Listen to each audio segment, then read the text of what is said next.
이번에는 글로벌 특파원 리포트 시간입니다. 중국 현지의 생생한 분위기, 한국경제신문의 강현우 베이징 특파원과 알아보겠습니다.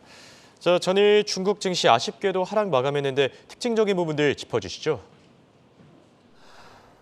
어제 중국 증시는 코로나19 확산과 이에 대응한 봉쇄 정책을 지속하겠다는 중국 당국의 방침 영향에 하락 마감했습니다.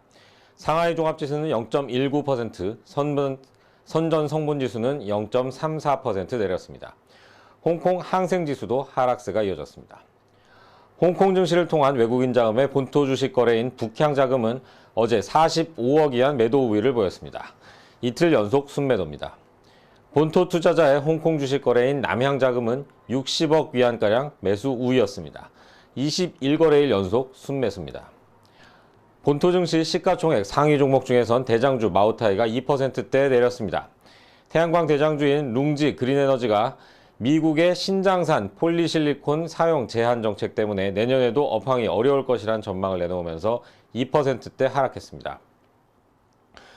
중국 각지에서 물류 정체 현상이 빚어지면서 택배 대표주인 순펑도 4% 넘게 떨어졌습니다.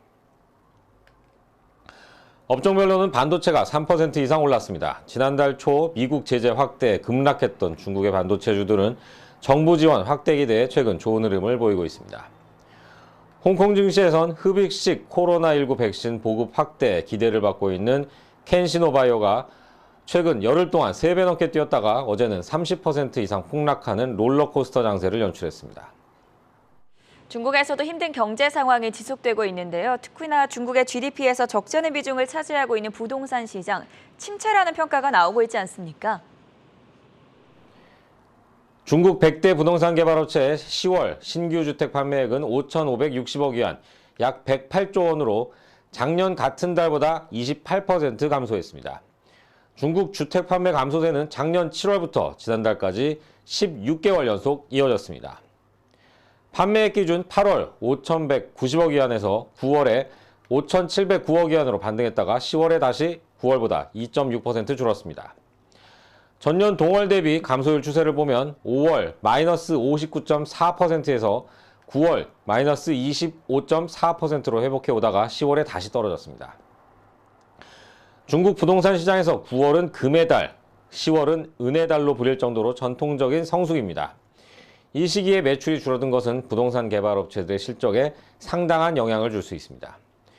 9월까지 누적 판매액은 4조 1,404억 위안으로 전년 동기 대비 45% 감소했습니다. 시장정보업체 CRIC는 시장에 대한 신뢰가 부족하고 소비자는 여전히 상승기에 가야 산다는 관망세를 유지하고 있다고 분석했습니다.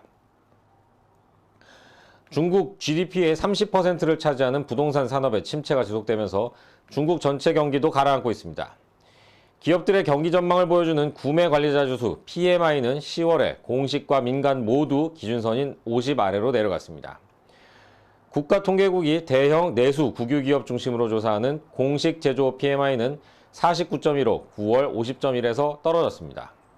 서비스업과 건설업의 기업 심리를 측정하는 비제조업 PMI는 9월 50.6에서 10월 48.7로 비교적 큰 폭으로 내려갔습니다. 중소기업과 수출기업을 포괄하는 차이신 제조업 PMI는 49.2로 석 달 연속 하강 국면을 나타냈습니다. 중국 공산당이 시진핑 주석의 사면임을 확정한 최근 공산당 당대회를 마친 이후에도 강력한 봉쇄 정책을 유지하면서 기업 심리가 위축되고 있다는 분석입니다. 또 시 주석이 부동산에 의존하는 경제 체질을 개선해 간다는 정책을 유지하고 있어서 부동산 냉각기가 내년까지는 이어질 것이란 관측이 많습니다. 지금까지 베이징에서 한국경제신문 강현우입니다. 고맙습니다.